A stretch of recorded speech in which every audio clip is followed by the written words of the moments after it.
चलिए, तो हमने तकरीबन जो है वो अपना थर्मोडायनामिक्स का जो पोर्शन था वो अकॉर्डिंग टू पीएससी सिलेबस जितना भी गिवन था वो हमने उतना तो कर दिया है। उसके साथ साथ जो भी रिलेवेंट चीजें थी उसके आसपास या कुछ भी कॉन्सेप्चुअल चीजें जो भी आने वाली थी, इस तरह से मैंने आपको बताया।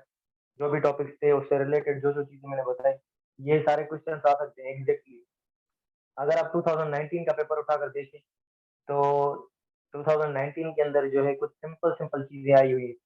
और मैंने एक आपको रात को तकरीबन शायद 2 बज रहे थे, मैंने आपके साथ एक वर्कशीट भी शेयर की थी। तो वो भी आप थोड़ा देख लेना, उसमें से अगर उसका कोई प्रॉब्लम हो तो आप वो ग्रुप के अंदर मुझे मेंशन करके पूछ सकते हो, मैं आपको ग्रुप के अंदर बता दूंगा। जिसको अगर ग्रुप में कोई मसला हो तो वो पर्सनली भी पूछ सकता है, ठीक है। तो कल एक चीज रह गई थी, मैंने सीपी और सीवी का तो ये आपको बताया था कि CP is greater than CV. लेकिन सीपी और सीवी होती कितनी है, निकालने कैसे, ये इस पर कुछ प्रॉब्लम्स आते हैं। तो ये तीन रिलेशन में बता रहा हूँ आपको, ये तीनों रिलेशन आपको याद होने चाहिए। और उसके साथ साथ जो है फिर आप आसानी से जो है इसको कर सकते हो, ठीक है। तो पहला जो रिलेशन है सीपी का, वो है CP minus CV is equals to N R. CP minus CV is equals to N R. और दूसरा है गामा का, गामा फाइंड करने का। Gamma is equals to 1+2/f। अच्छा, ये यहाँ पर जो एफ है वो है फ्रीडम ऑफ एनर्जी,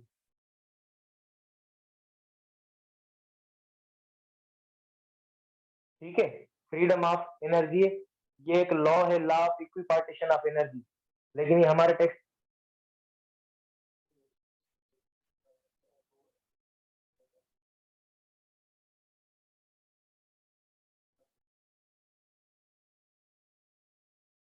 सही है। एक है CP minus CV is equal to N R, और दूसरा है gamma is equal to 1+2/f।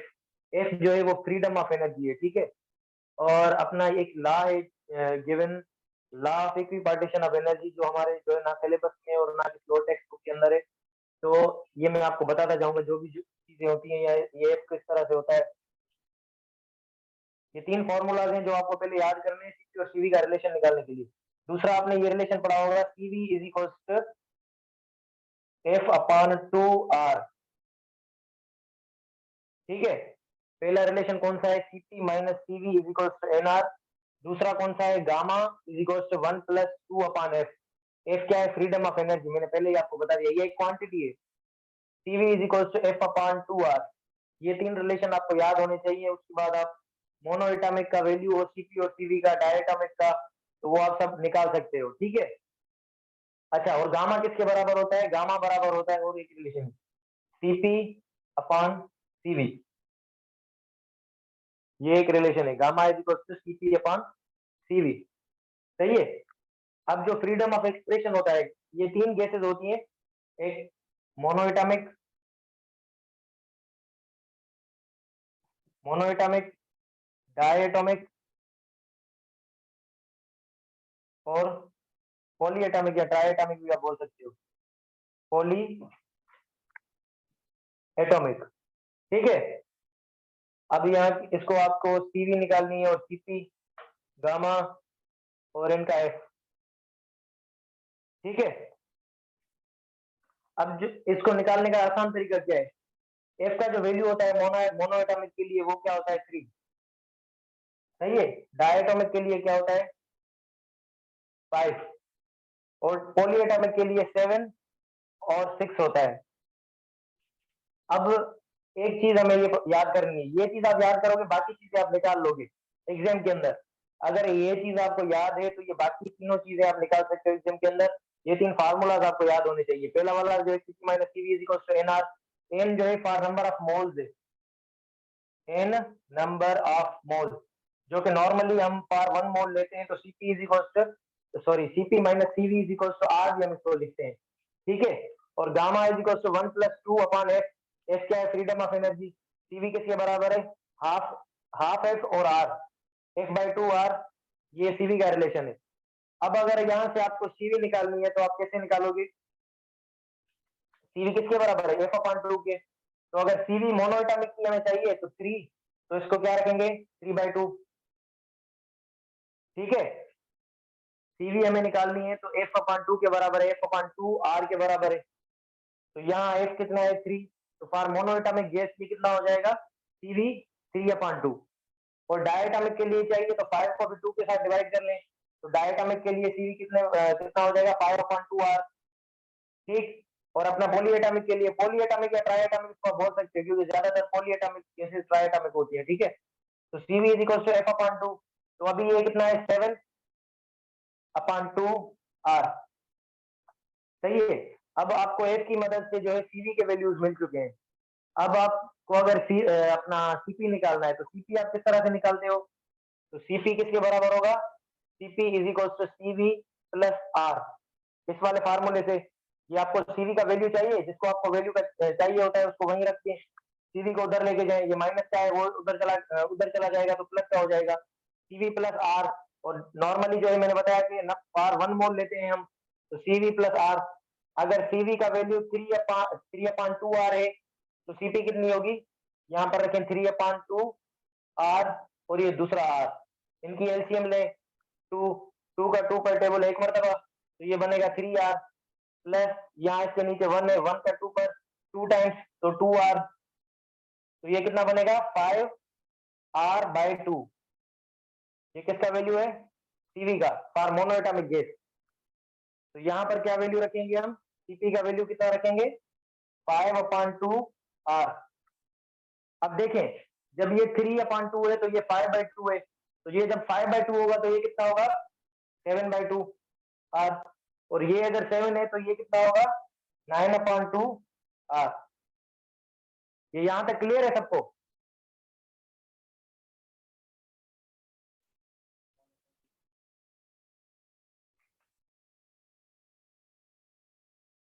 यहाँ तक क्लियर है सबको। वैसे भी आपने चीजें पढ़ी हुई होंगी, लेकिन मैं आपको दोबारा से बता रहा था कि अगर एग्जाम के अंदर आ जाए तो इसके ऊपर ये जो इक्वेशन मैंने सबसे पहले लिखी है CP minus CV is equal to NR, इस रिलेशन पे 2021 के अंदर जब PMC का टेस्ट हुआ था, national MD cat, NMD cat, तो इसमें इतने क्वेश्चन आए थे, एक एक पेपर में फिजिक्स के 2-2 3-3 क्वेश्चन, इस सिर्फ एक ही क्वेश्चन पर आ रहे थे।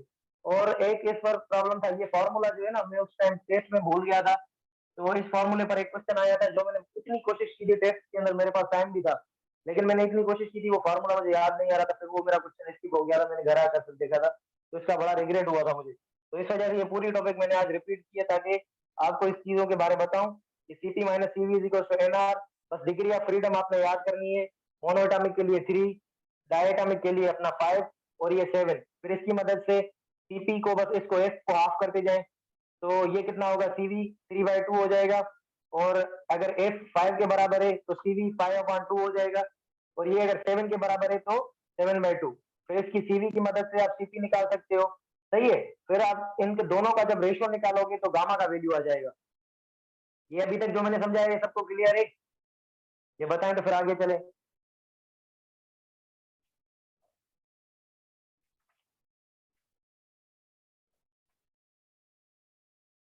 मैसेज मॉनिटर कर जा,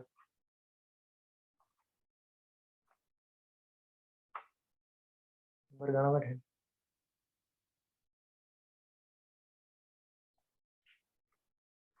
ये क्लियर हुआ जो मैंने बताया सबको, ये मुझे बताएं।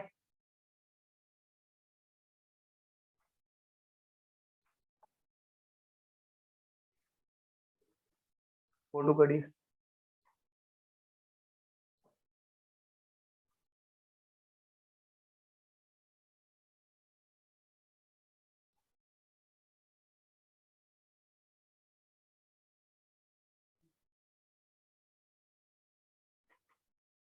CP रिपीट करें। अच्छा ये देखें, सबसे पहले क्या है फ्रीडम, ये F का वैल्यू आपको पता होना चाहिए। मोनोएटॉमिक के लिए कितना है 3, डायटोमिक के लिए कितना है 5, और इसके लिए कितना है ट्राइएटॉमिक या पॉलीएटॉमिक के लिए 7 या 6 होता है। ये बात अपने माइंड में रखें। अब इसकी मदद से आप CV निकाल सकते हो, क्योंकि CV क्या है, डायरेक्ट F को 2 के साथ डिवाइड कर लो, आपको CV का वैल्यू मिल जाएगा। अगर CV अपना F 3 है तो यहाँ 3 रखो तो CV का वैल्यू कितना मिलेगा 3/2R। ठीक है, और अगर CV 5 है तो सॉरी अपना फ्री F 5 है तो CV कितना हो जाएगा 5/2, और अगर 7 है तो CV इज इक्वल टू 7/2। ठीक है, अब ये जो है ये दूसरा फॉर्मूला सीपी का, ये मैं आपको बताता हूँ, 1 मिनट, इन्हें स्क्रीनशॉट कर दी। अब देखेंगे यहाँ पे,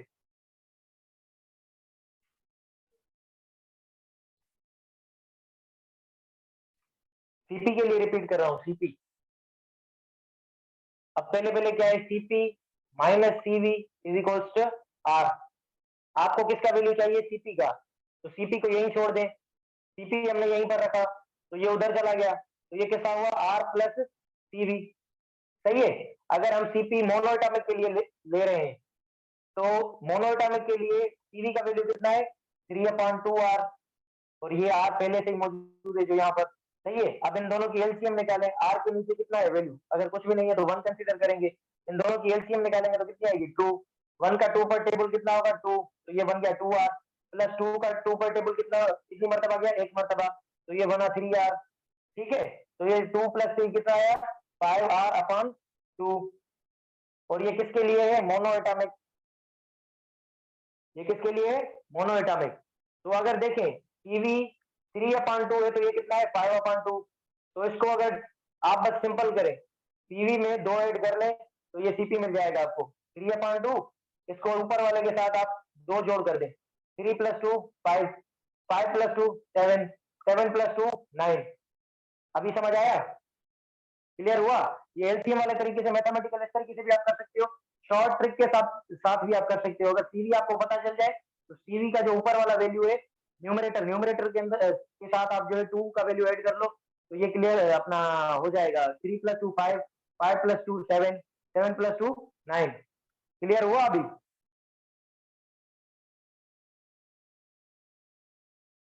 अभी क्लियर है सीवी का वैल्यू,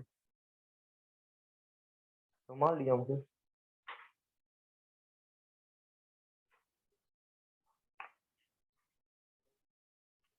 हालांकि कुछ मैसेज दिखा है,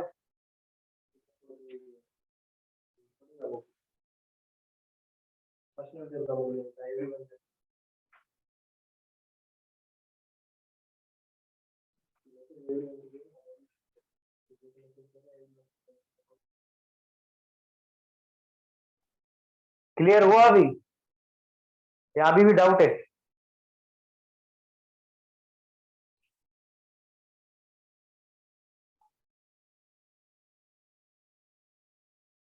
सबको क्लियर है अभी,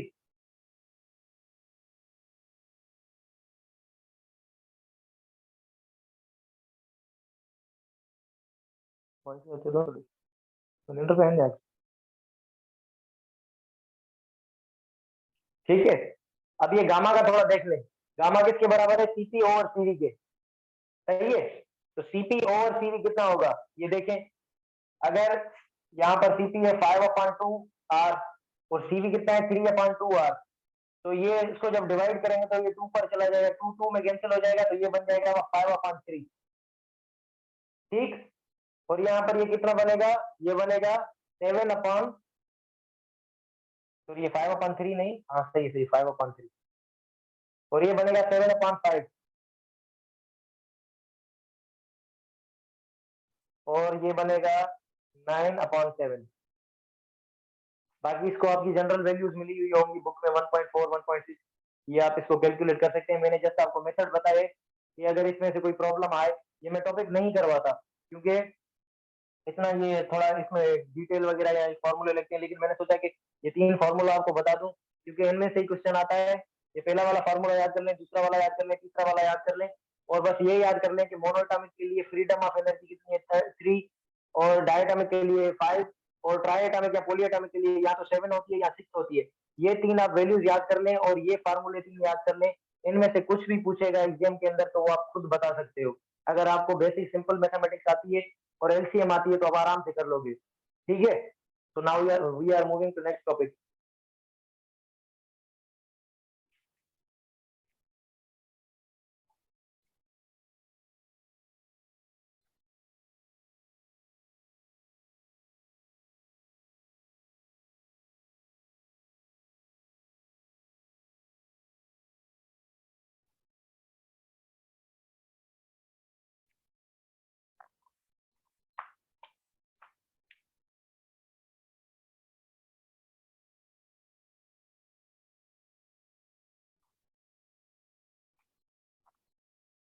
अच्छा, अभी मैं थोड़ा सेकंड लॉ का भी आपको बता दूं। सेकंड लॉ ऑफ थर्मोडायनामिक्स, ये कौन सा लॉ है? Second law of thermodynamics. Second law of thermodynamics, अच्छा, जो हमने फर्स्ट लॉ पढ़ा वो हमने पढ़ा कि डायरेक्ट जो पूरी एनर्जी है वो पूरी इंटरनल एनर्जी में भी जा सकती है, उसके अंदर 100% वर्क भी हो सकता है। तो फर्स्ट लॉ की जो लिमिटेशन है वो यही है, उसकी लिमिटेशन की वजह से जो है ना हमने सेकंड लॉ इंट्रोड्यूस किया। अच्छा, और एक दूसरा भी लॉ होता है जिसको हम बोलते हैं zeroth law, zeroth law of thermodynamics. Zeroth law of thermodynamics याद कर लें आप एग्जाम पॉइंट ऑफ व्यू से। Zeroth law of thermodynamics defines temperature, zeroth law of thermodynamics defines और डिस्क्राइब्स टेम्परेचर। ये चीज आप याद कर लें, मैं आगे चलकर थोड़ा बताता हूँ आपको जीरोथ लॉ। अच्छा, उसको जीरोथ लॉ किस लिए कहते हैं? उसको जीरोथ लॉ इसलिए कहते हैं क्योंकि जब ये दोनों लॉ डिस्कवर हो गए थे, फर्स्ट लॉ और सेकंड लॉ, उसके बाद इन्होंने डिस्कवर किया था अपना ये जो जीरोथ लॉ था। तो इन्होंने सोचा कि यार टेम्परेचर जो है वो फंडामेंटल कॉन्सेप्ट है, तो अगर टेम्परेचर का पता नहीं होगा तो हम दूसरी चीजों के बारे में बात कर रहे हैं फर्स्ट लॉ और सेकंड लॉ के अंदर, तो इसको क्या करेंगे, इसको थर्ड लॉ का नाम दे दें, या तो फर्स्ट लॉ को सेकंड लॉ कर दें, सेकंड लॉ को थर्ड लॉ कर दें, और इसको ये जो जीरोथ लॉ हमने डिस्कवर किया है इसको फर्स्ट लॉ का नाम दे दें। लेकिन फिर उन्होंने सोचा कि जो साइंटिस्ट थे उन्होंने सोचा कि ऐसी जो है ना कंफ्यूजन क्रिएट होगी, कोई अगर फर्स्ट लॉ के बारे में बताएगा कोई चीज, तो वो सामने वाला पूछेगा कि अभी वाला फर्स्ट लॉ या जो पुराना फर्स्ट लॉ था वो, तो इस वजह से इसका नाम रखा गया जीरोथ लॉ। और जीरोथ लॉ इसलिए रखा गया क्योंकि ये फंडामेंटल चीज टेम्परेचर के बारे में बताता है, और टेम्परेचर जो फर्स्ट लॉ और सेकंड लॉ में, अभी देखो ना इसमें फर्स्ट लॉ में इंटरनल एनर्जी, वर्क, हीट, ये सारी चीजें यूज हो रही है, सेकंड लॉ के अंदर भी ये चीजें आएगी। इन सबसे बेसिक क्या है? टेम्परेचर। टेम्परेचर एक बेसिक प्रॉपर्टी है, तो उसको डिफाइन करने के लिए इन्होंने कहीं बोल दिया कि बस इसको जो है हम जीरोथ लॉ का नाम देते हैं, जीरोथ लॉ ऑफ थर्मोडायनामिक्स, और वो जो है अपना डिफाइन करता है किसको, टेम्परेचर को। वो मैं थोड़ा ऐसे ही बता दूं आपको, बस इतना याद कर ले आप कि जीरोथ लॉ के अकॉर्डिंग क्या है कि अगर फॉर एग्जांपल एक बॉडी है ए और दूसरी बॉडी है बी, ठीक है, तो अगर सपोज करो ये बॉडी हायर टेम्परेचर पर है, हायर टेम्परेचर, इसका टेम्परेचर हाई है और इसका लो है, अगर हमने इन दोनों को मिलाकर रखा, ठीक, ए और बी, तो कुछ टाइम के बाद इन दोनों का टेम्परेचर सेम हो जाएगा, इन दोनों का टेम्परेचर सेम हो जाएगा। अब मैं ये बोल, अच्छा, जब इन दोनों का टेम्परेचर सेम हो जाएगा तो हम कहेंगे ये दोनों बॉडीज क्या है, थर्मल इक्विलिब्रियम के अंदर है। क्या? Thermal equilibrium. थर्मल इक्विलिब्रियम यानी कि दो बॉडीज का टेम्परेचर सेम रहे। अच्छा, अब ये जीरोथ लॉ क्या कहता है? जीरोथ लॉ बोलता है अगर तीन बॉडीज है, सपोज ए बी, और तीसरी बॉडी में रख दी सी, ठीक है, इतना कोई मुश्किल चीज नहीं है। जीरोथ लॉ बोलता है अगर तीन बॉडीज आपके पास प्रेजेंट है, एक ए बी और सी, अगर ए और बी थर्मल इक्विलिब्रियम में होंगी तो सी भी उनके साथ थर्मल इक्विलिब्रियम में होगी, अगर इन तीनों का टेम्परेचर सेम है तो। इसमें कोई डिटेल वाली बात नहीं, आजकल जो है ना वो आप मजीद कॉन्सेप्ट पढ़ चुके हो, तो उस टाइम के हिसाब से ये चीज बड़ी थी क्योंकि उन्हें पहली मरतबा पता चली थी ये चीज।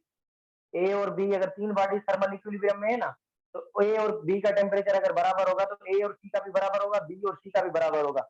इसमें इतनी कोई मुश्किल बात नहीं है। ओवरऑल इसका बोलने का मतलब ये है कि तीनों का टेम्परेचर, अगर तीनों थर्मल इक्विलिब्रियम के अंदर है, तीनों का टेम्परेचर सेम रहेगा। यहाँ अगर तीनों का टेम्परेचर सेम है तो बोलेंगे कि तीनों बॉडी थर्मल इक्विलिब्रियम में है। इसमें इतना कोई मुश्किल बात नहीं है। ये क्लियर हुई है चीज? तो इसके बाद हम सेकंड लॉ को थोड़ा देख लें कैसे छोटी चीज।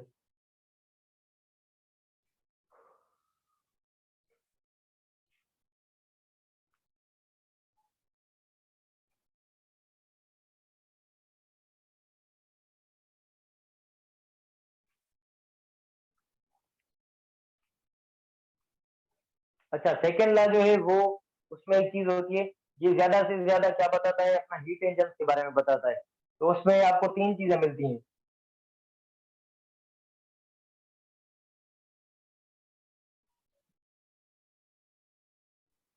ठीक है।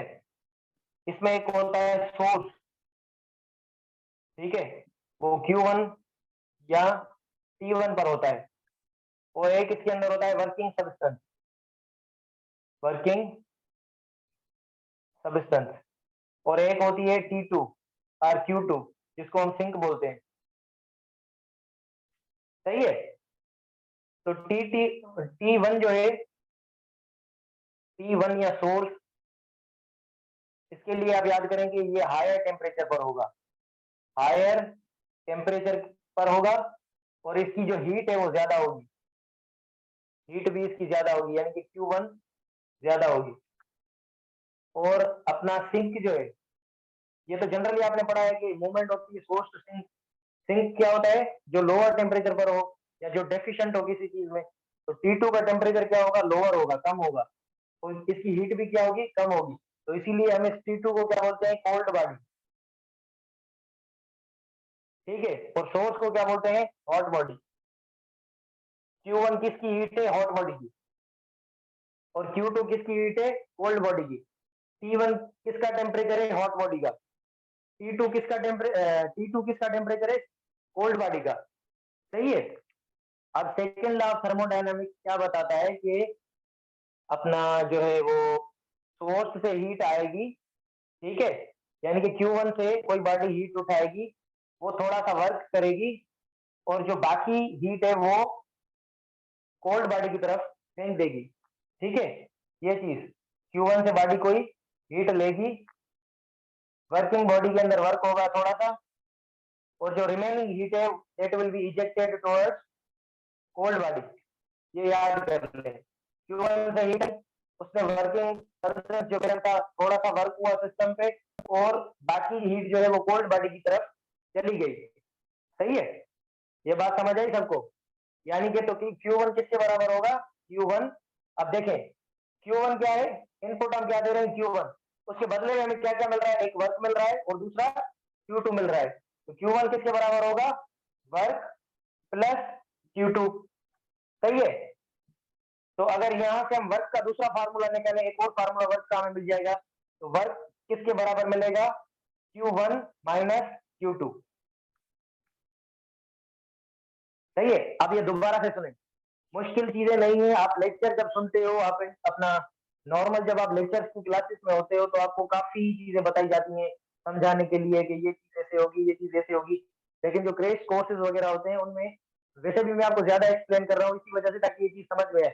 लेक्चर्स के अंदर डिफरेंट डिफरेंट बातें होती हैं, आपको टीचर बताता है कि ये इस तरह से होगा, ये इस तरह से। लेकिन यहाँ पर जो काम की चीजें हैं, वो जो सवाल आ सकता है या जिसमें से सवाल आप देखोगे, मैं अगर प्रैक्टिस क्वेश्चंस आपको भेजूंगा तो उसमें इन चीजों के बारे में सवाल होंगे, फिर आप पूछोगे आपने ये टॉपिक स्किप कर दिया। तो इसी वजह से ये मैंने सेकंड लॉ उठाया है। ये आपके पीएमसी के सिलेबस में अंदर नहीं है, लेकिन इसका मतलब ये नहीं है कि इसमें से सवाल नहीं आ सकते। इसमें से हर साल सवाल आता ही आता है। एफिशिएंसी पर कभी ना कभी कोई ना कोई एक प्रॉब्लम जरूर आता है, ये बात याद करने। पास पेपर आप उठा कर देख ले। सही है। तो ये जो मैंने बताया, क्या बताया, कि सोर्स जो है उसकी हीट कितनी है, Q1, और टेम्परेचर कितना है, T1। तो सोर्स जो है उसको हम बोलते हैं हार्ड बॉडी, क्योंकि उसका टेम्परेचर और हीट ज्यादा होती है। अब क्या करते हैं हम, सोर्स जो है हीट, एक जो वर्किंग बॉडी है वो, ये बेसिकली एक इंजन है, इसको आप इंजन सपोज कर सकते हो। इंजन के अंदर क्या होता है कि हीट हॉट बॉडी से आती है, वर्किंग सब्सटेंस के अंदर थोड़ा सा वर्क होता है, और बाकी जो हीट हमने ली है वो कोल्ड बॉडी की तरफ चली जाती है। ठीक है, इस तरह से कोल्ड, ये अपना हॉट बॉडी से हीट आई, थोड़ा सा वर्क हुआ, और बाकी जो रिमेनिंग हीट थी वो वर्किंग ये अपना कोल्ड बॉडी की तरफ चली गई। तो Q1 जो हमारा इनपुट है, अब ये देखो ना, हमारा इनपुट क्या है, हमने बस सिर्फ और सिर्फ हीट दी है इसको, तो ये हमें बाकी चीजें क्या मिल रही है, एक वर्क मिल रहा है और दूसरा Q2 मिल रहा है। तो Q1 किसके बराबर होगा, वर्क प्लस Q2। तो यहाँ से अगर वर्क का फार्मूला निकालें तो Q2 उधर चला जाएगा, तो W equal to Q1 minus Q2।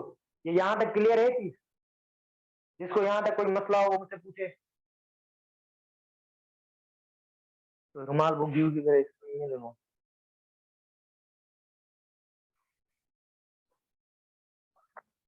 जो व्हाइट, ये वाला क्लियर है जो मैंने बताया अभी।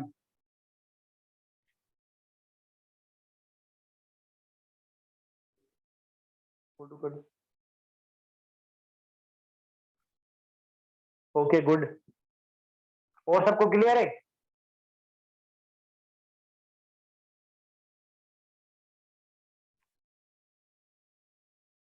और बाकी बच्चों को सारी चीजें क्लियर हैं या किसी को कोई डाउट है? अगर जिसको डाउट हो तो वो पूछ सकता है।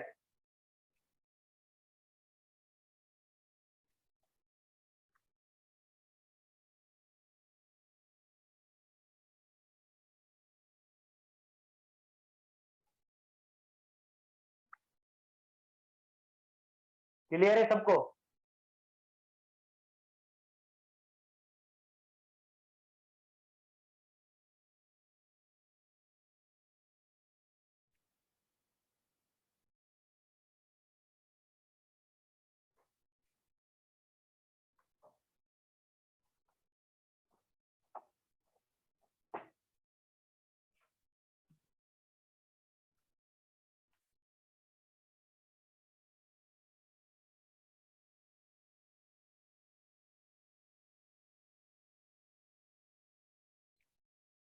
अच्छा, ये जो सेकंड लॉ ऑफ थर्मोडायनामिक्स है ये बेसिकली इंजन के अंदर यूज होता है, ठीक है।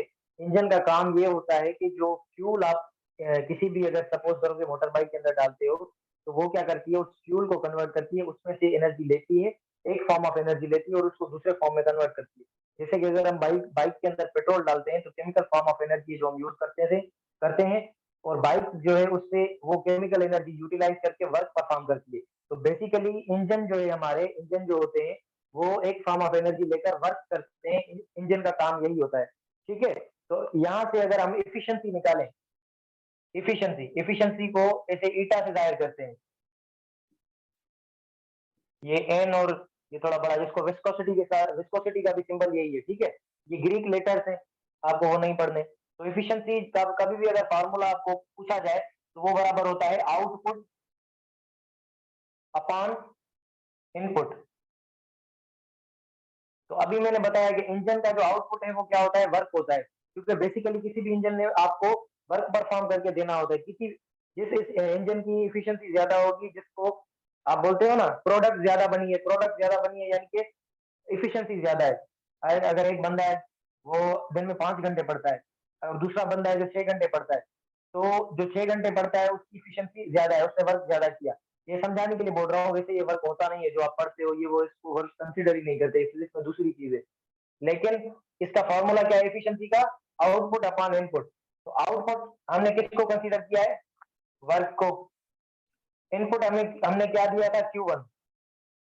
Q1 हमारा क्या था, इनपुट था, और आउटपुट हमारा क्या है, वर्क। तो थोड़ी देर पहले हमने वर्क का एक और फार्मूला देखा था, वो था Q1 minus Q2। Q1 minus Q2 ये अभी थोड़ी देर पहले हमने फार्मूला देखा है, उसको यहाँ पर वर्क की जगह पर आप रख लें, Q1 माइनस Q2 अपान ये वाला Q1। इतना समझ में आया, Q1 upon Q1 minus Q2 upon Q1। अब देखें, ये वाली चीज देखें, अगर मैं इसे लिखूं ए प्लस बी अपान सी, तो ये वाली जो सी है ये ए के साथ, इसको मैं ऐसे भी लिख सकता हूँ, A upon C plus B upon C. इन दोनों का जब आप एलसीएम लोगे सी, तो सी का सी पर टेबल, तो ए प्लस बी, ये इस तरह से दोबारा बन जाएगा सेम। तो ये जो Q1 minus Q2 upon Q1 है, इसको भी मैं इस तरह से लिख सकता हूँ, Q1 upon Q1 minus Q2 upon Q1। ये वाली चीज क्लियर हुई, Q1 minus Q2 upon Q1 को मैं Q1 अपान Q1, इस Q1 को ये इसके नीचे भी है, इसके नीचे भी है, इन दोनों को अलग अलग करके मैं लिख सकता हूँ।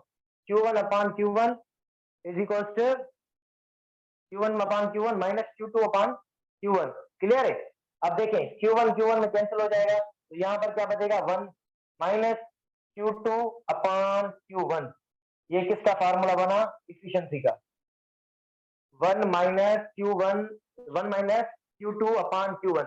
अच्छा, Q2 किसकी हीट है, कोल्ड बॉडी की, Q1 किसकी हीट है, हॉट बॉडी की। तो इफिशियंसी जो है वो बराबर है 1 minus energy of hot body upon, sorry, energy of cold body upon energy of hot body. ये चीज क्लियर हुई?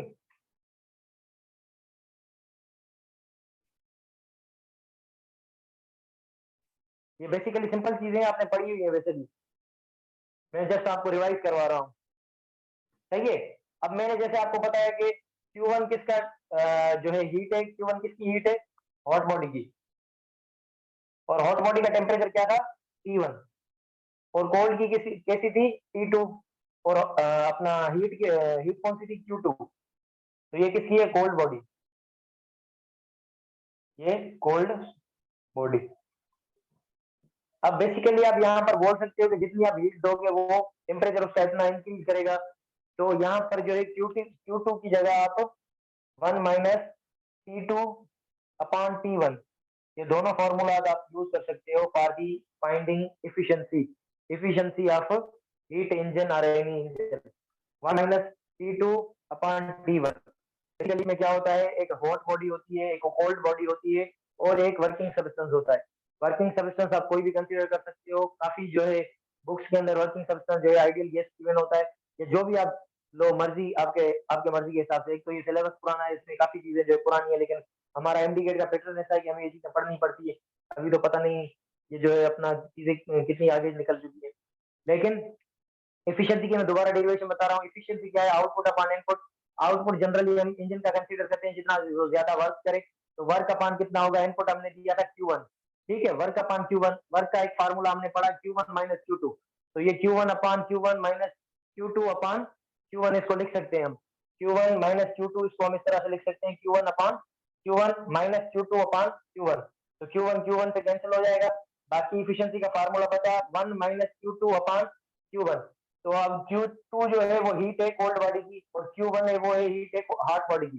तो हम Q2 की जगह पर T2 रख सकते हैं, क्योंकि टेम्परेचर है वो हॉट बॉडी, सॉरी अपना कोल्ड बॉडी का, और T1 जो टेम्परेचर है वो हॉट बॉडी का। तो इसको हम इस तरह से भी लिख सकते हैं, यानी कि एफिशिएंसी के दो फार्मूला आपके पास प्रेजेंट है, 1 minus Q2 upon Q1, 1 minus T2 upon T1। ठीक है, इज इट क्लियर?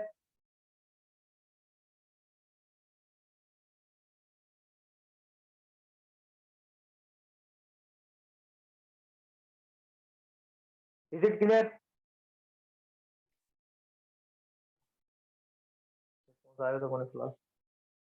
मुझे मैसेज करके बता दें अगर ये क्लियर हो गया है, तो फिर हम आगे चलें।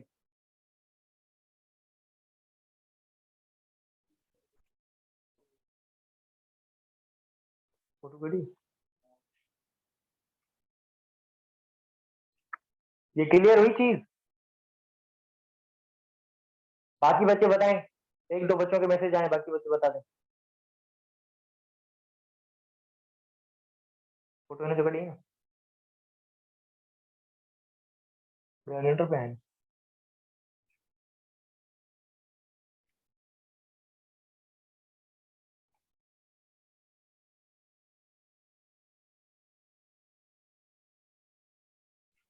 सही है।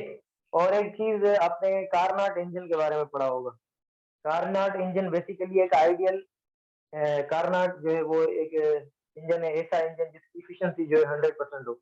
लेकिन ऐसा कभी भी नहीं होता कि एक बॉडी हो और उसकी इफिशियंसी 100% हो, उसमें बीच में अपना लॉसेस वगैरह जरूर होते हैं।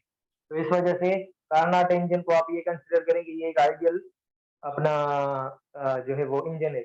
ऐसा कोई रियल में इंजन नहीं होता। इसका एक ग्राफ है, वो कभी कभी पूछ लेते हैं, वो मैंने सोचा था कि आपको प्रॉब्लम्स के अंदर मैं पूछूंगा कि ये चीज किसको डिनोट कर रही है, ये चीज किसको डिनोट कर रही है, बाकी सीरियल सारी चीजें, लेकिन वो यहीं पर आ रहा है, कारनाट इंजन। कारनाट इंजन ऐसा इंजन है जिसकी इफिशियंसी जो है वो 100% है, 100%। अच्छा, अगर इफिशियंसी 100% हमें करनी है तो टी, अब देखें इफिशियंसी का फॉर्मूला क्या है, efficiency is equal to 1 minus T2 upon T1। सही है।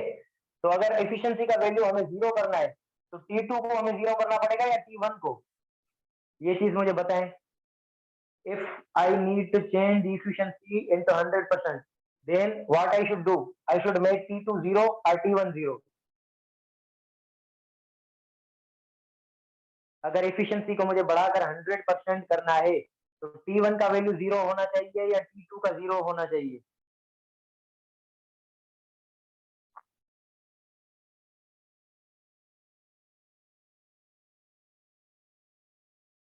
चलो एक बच्चे ने बता दिया, एक बच्चा जाग गया। T2 zero, okay. अच्छा आप देखें, ये क्या है, 1 में से हम कोई चीज निकाल रहे हैं, T2 अपॉन T1। आपने अगर पढ़ा होगा कि अगर किसी भी चीज को हम जीरो के साथ डिवाइड करते हैं तो वो इंफिनिटी का जवाब आता है। अगर किसी चीज को हम जीरो के साथ डिवाइड करेंगे तो इंफिनिटी जवाब आएगा। यानी कि T1 जीरो नहीं होना चाहिए, एक बात क्लियर हो गई। तो बाकी बचा T2, तो उसको जीरो रख लेंगे। इसको जब आप जीरो रखोगे तो क्या होगा, T2 का वैल्यू जीरो आएगा, तो ये ओवरऑल वैल्यू कितना बन जाएगा, जीरो। तो 1 में से आप जीरो माइनस कर लोगे तो बचेगा 1, और इसको 100 के साथ आप मल्टीप्लाई करोगे तो एफिशिएंसी आ जाएगी आपकी 100%। ठीक है, ये चीज क्लियर हुई सबको। अगर T2 जीरो होगा तो इसको जब T1 के साथ डिवाइड करेंगे तो ये ओवरऑल वैल्यू जीरो बन जाएगा, 1 में से जीरो माइनस करेंगे तो 1 बचेगा। तो एफिशिएंसी आपको परसेंटेज में निकालनी पड़ती है, तो 100 के साथ आप जो भी वैल्यू आपको आता है वो आप 100 के साथ मल्टीप्लाई कर लेते हो। ठीक है, तो 100% आपकी एफिशिएंसी कार्नोट इंजन की होती है। लेकिन कोई भी बॉडी ऐसी नहीं होती जो कोल्ड बॉडी जिसका टेम्परेचर जीरो हो। There is no cold body whose temperature is equals to zero. There is no any cold body whose temperature is zero.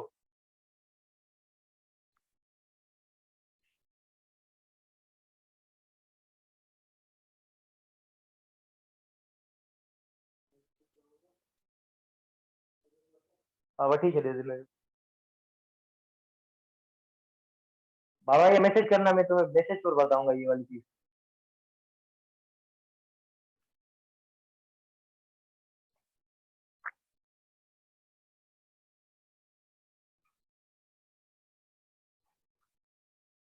सही है। और एक इसका ग्राफ होता है, वो आप सबने देखा होगा।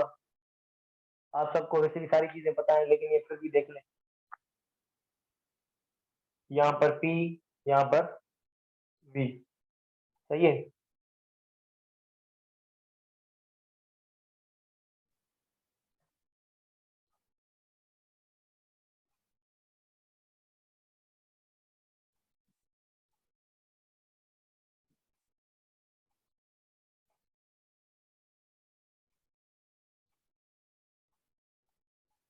अब सपोज कि यहाँ पर इसका प्रेशर है P1,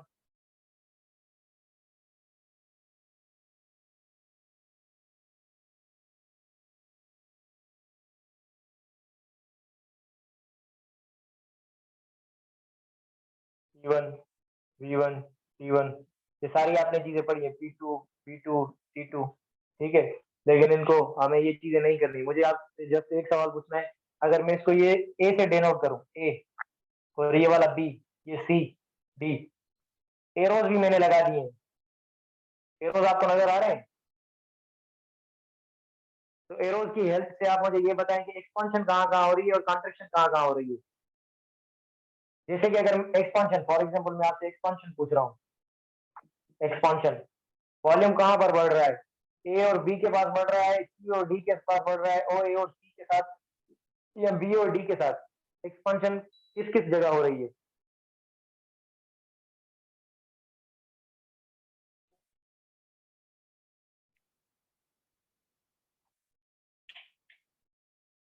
एक्सपांशन कहाँ कहाँ हो रही है? ए और बी में एक्सपांशन हो रही है। वेरी गुड यार, रुमाल तो देख गर्मी है।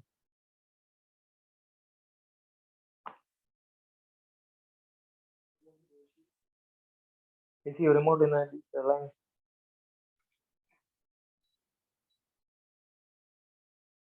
पानी प्यार मुझे। सही है। अब देखें, इस डायरेक्शन में जाने से, एक्स एक्सिस की डायरेक्शन में जाने से क्या होगा, वॉल्यूम इंक्रीज करेगा। तो ये ए जो है वो इस डायरेक्शन में जा रही है, तो यानी कि इसका वॉल्यूम इंक्रीज करेगा, तो ए के अंदर एक्सपांशन होगी।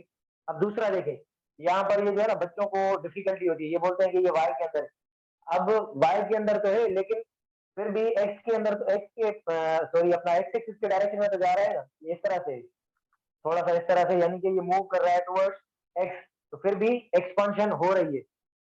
अब एक्सपांशन तो दोनों है, तो लाजमी है एक ही प्रोसेस नहीं होगा। चार थर्मोडायनेमिकल प्रोसेस हमने पढ़े थे, एडियाबेटिक, आइसोथर्मिक और आइसोकोरिक और आइसोबैरिक।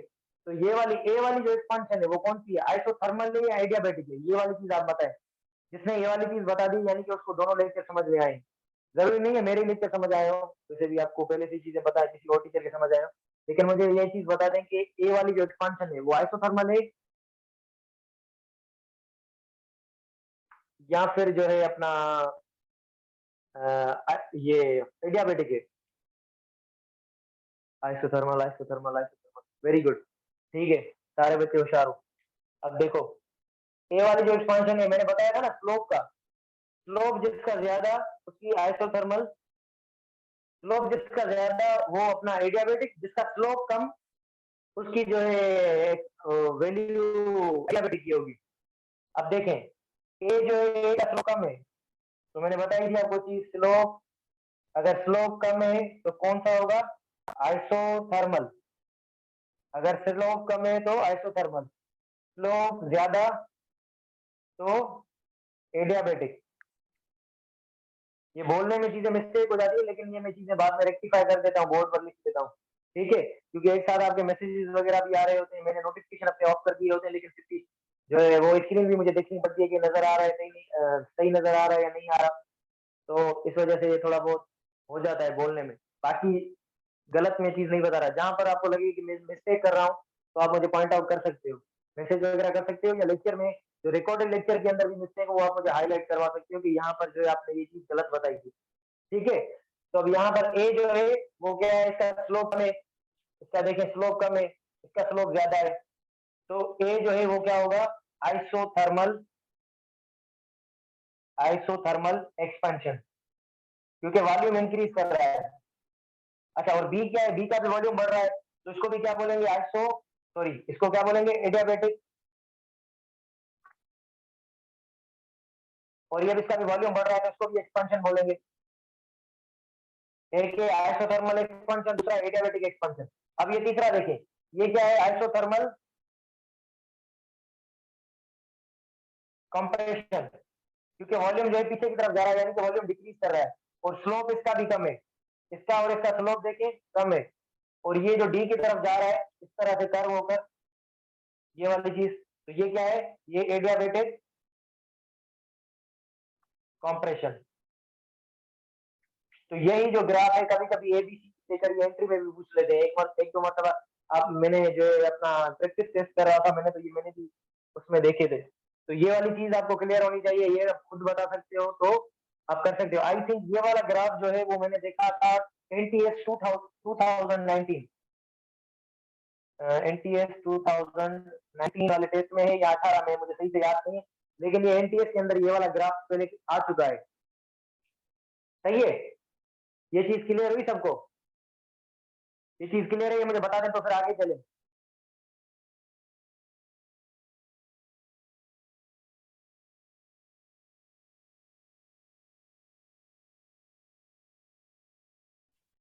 ये चीज क्लियर हुई, मुझे बता दें तो फिर आगे चले।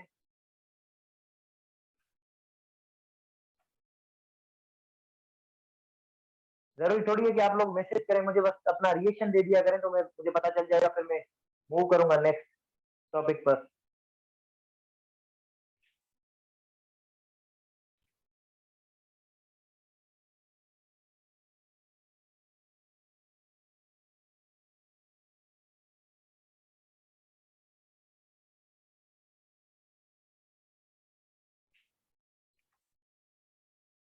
अगर आपके पास पंजाब टेक्स्ट है तो मैंने एक चीज बताई थी, पंजाब टेक्स्ट बुक अगर आपके पास है तो उसमें आप वो चीज हाईलाइट कर लें।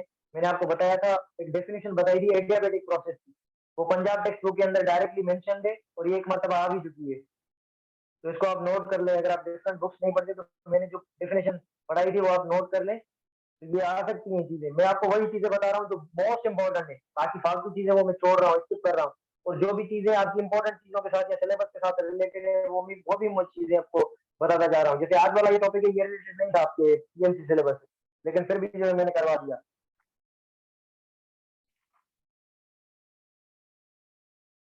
हाँ, ये एडियाबेटिक प्रोसेस है, ये पेज नंबर 248, 248 का जो पैरा नंबर सेकंड है ये आप नोट कर लें। Thus, if the gas expands and does external work, it is done at the expense of internal energy। यानी कि एडियाबेटिक प्रोसेस के अंदर जो वर्क होता है वो एट दी एक्सपेंस यानी कि इंटरनल एनर्जी के खर्चे पर होता है, ठीक है। ये वाली पॉइंट हाईलाइट करने की जो बहुत इंपॉर्टेंट है, और ये चीज आ सकती है। और एडियाबेटिक प्रोसेस याद कर ले, मैंने आपको बताया था कि एडियाबेटिक प्रोसेस क्या होता है, जो रैपिड होता है। तो रैपिड, तो इसके एग्जांपल्स कौन कौन से हैं ये आप याद कर लें।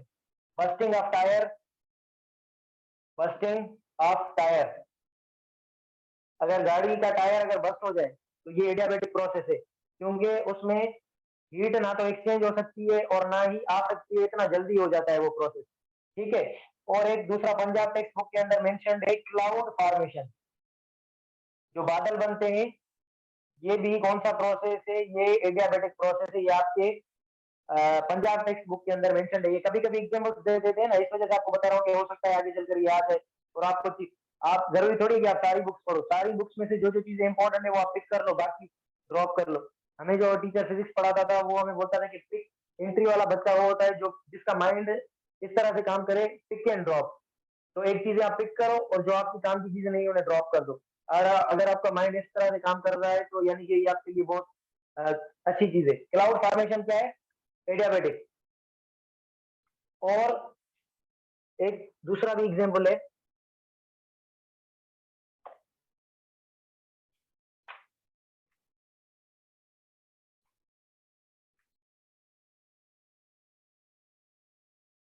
अच्छा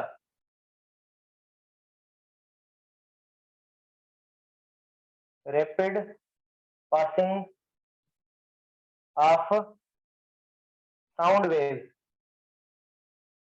ये जो कंप्रेशन एंड रेयरफिक्शन होता है, कंप्रेशन एंड रेयरफिक्शन, जब हम बोलते हैं तो एयर के जो मॉलिक्यूल्स होते हैं वो क्या करते हैं, कंप्रेस होते हैं और रेयरफिक्ट होते हैं, कंप्रेस होते हैं और रेयरफिक्ट। तो ये जो कंप्रेस स्ट्रक्चर है इनको हम किससे डिनोट करते हैं, इसको बोलते हैं कंप्रेशन। आपने पढ़ा होगा न्यूटन फार्मूला और लेप्लास करेक्शन फार्मूला। न्यूटन ने सोचा था कि ये जो प्रोसेस है कांस्टेंट टेम्परेचर, अपना उसने कोई और जो है वो सपोज किया, राइटिंग कांस्टेंट टेम्परेचर को सपोज किया था। फिर उसे लेप्लास ने करेक्ट किया, उसने बोला कि ये कांस्टेंट टेम्परेचर के अंदर नहीं है, ये एडियाबेटिक प्रोसेस है। यानी कि जब हम बोलते हैं कि वो कंप्रेशन और रेयरफिक्शन बनते हैं, इनमें इनको टाइम नहीं मिल सकता कि इतना ना हीट आ सकती है ना जा सकती है, जिसकी वजह से इस प्रोसेस को भी आप इसके अंदर कंसीडर करते हो एडियाबेटिक के अंदर। ये क्या है, ये एग्जांपल्स हैं एडियाबेटिक प्रोसेस की, एग्जांपल्स ऑफ एडियाबेटिक प्रोसेस। ये चीज आप याद करनी है आपने, ठीक है, ये चीज आपने याद करनी है। ये तीनों एग्जांपल्स आपने याद कर लेने, बाकी रहने जिस और ठीक है। अच्छा और एक रिलेशन, एक रिलेशन आप याद कर लें, PV is equal to constant, ये आपने पढ़ा है, ये मैंने उस दिन भी बताया था कि पीवी का जो वैल्यू होता है वो कांस्टेंट होता है। तो पीवी पावर गामा, ये कांस्टेंट, ये भी एडियाबेटिक इक्वेशन है, एडियाबेटिक को ही रिप्रेजेंट करता है। ये भी PV power gamma is equal to constant, ये भी एडियाबेटिक को रिप्रेजेंट करता है। ये वैसे भी जनरली आपके अंदर बुक्स के अंदर लिखी हुई थी, कुछ चीजें आपको खुद को पढ़नी है, लेकिन फिर भी मैं जो जो चीजें मुझे याद आती जाती है मैं आपको बताता जाता हूँ। बढ़िया जी, हाँ तो नहीं।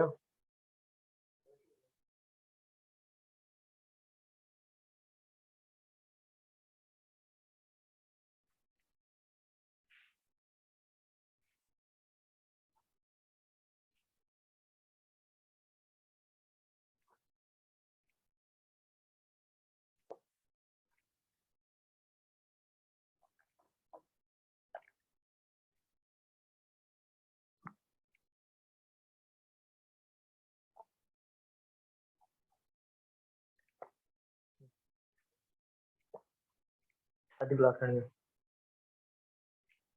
मुझे दे यो एमसीक्यू नाम है।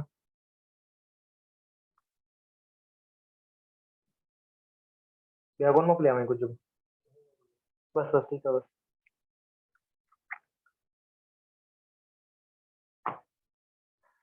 सर गामा आखिरी शो कर, गामा मैंने पहले रिलेशन बताया ना, gamma is equal to CP upon CV, ठीक है। तो ये जो मैंने टेबल बनाई थी ना सबसे पहले, वो आप कोशिश करना कि आप खुद से ट्राई करके देखना। सबसे पहले आपने क्या करना है, मोनो एटॉमिक डायटॉमिक और ट्राइटॉमिक का एक का वैल्यू लिख लेना है। उसके बाद जो ऊपर तीन वाले तीन फार्मूले गिवन थे ना, उनकी मदद से आपने ये सारी टेबल ड्रॉ करनी है। अगर जिसको कहीं पर भी प्रॉब्लम आए तो वो मुझसे पूछ सकता है, ठीक है? गामा वैसे बराबर होती है जनरली Cp/Cv, और ये मोनोएटॉमिक के लिए अलग होती है, डायटॉमिक के लिए अलग होती है, ट्राई अपना पॉलीएटॉमिक या ट्राइएटॉमिक के लिए अलग होता है इसका वैल्यू,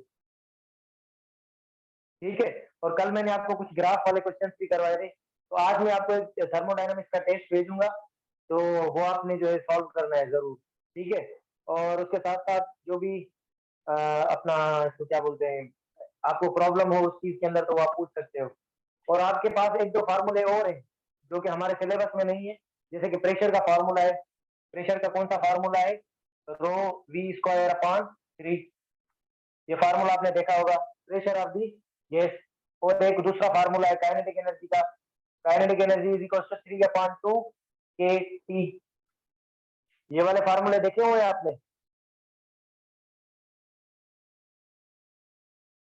ये एवरेज काइनेटिक एनर्जी का फार्मूला है, average kinetic energy is equal to 3/2 K T. ये दोनों फार्मूले आपके बुक के अंदर देखे लिखे हुए हैं, सही है? और दूसरा एक फार्मूला है जो हमने पढ़ा था, शायद मेरे ख्याल से v is equal to under root 3 टी/m, वो सही से मुझे याद नहीं है अभी, क्योंकि मैंने भी आपकी सिलेबस की चीजें देखी और मैंने 2.5 साल तकरीबन बुक को खोला ही नहीं हो गए मुझे, जैसे ही मैं कॉलेज गया हूँ फर्स्ट ईयर के बुक के।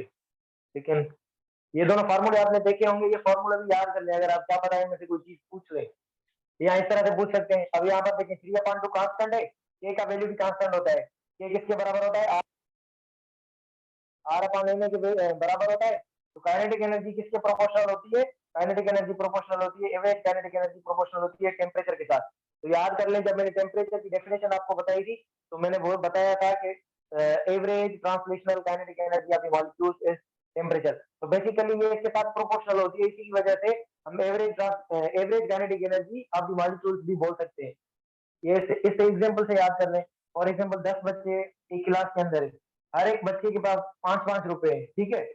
तो जो टोटल समय है उनका वो हीट है, और एवरेज जो है उनका है वो टेम्परेचर है, ठीक है?